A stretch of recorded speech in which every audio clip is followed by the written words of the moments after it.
Tollywood senior producer Allu Arvind ఊహించని విధంగా శుక్రవారం ఎన్ఫోర్స్మెంట్ డైరెక్టరేట్ ఆఫీసులో ప్రత్యక్షమయ్యారు. రామకృష్ణ ఎలక్ట్రానిక్స్ బ్యాంక్ స్కామ్ కేసులో ఆయన్ను అధికారులు విచారించారు.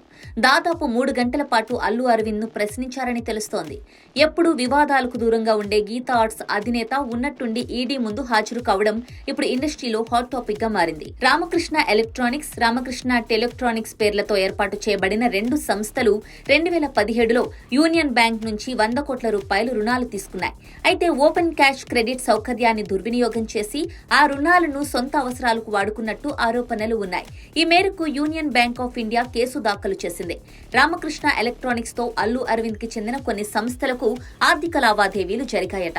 ఈ నేపథ్యంలో ఈడీ అధికారులు నిర్మాతకు నోటీసులు జారీ చేసి విచారణకు పిలిపించినట్లు తెలుస్తోంది. బ్యాంక్ స్కామ్ కేసులో రామకృష్ణ ఎలక్ట్రానిక్స్, రామకృష్ణ టెలిట్రానిక్స్ సంస్థల్లో డైరెక్టర్లు రాఘవేంద్ర, రవికుమార్ తో పాటు మరికొందరిపై ఎఫ్ఐఆర్ నమోదైంది. హైదరాబాద్, కర్నూలు, ఢిల్లీలో ఈడీ అధికారులు సోదాలు నిర్వహించి పలు ఆస్తుల్ని సీజ్ చేశారు.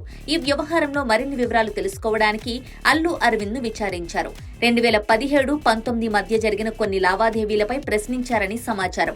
ఇక వచ్చే వారం అధికారులు మరోసారి అరవింద్ ను విచారించనున్నారు. ఈడీ విచారణకు హాజరవడంపై నిర్మాత అల్లు అరవింద్ ఇప్పుడు స్పందించారు.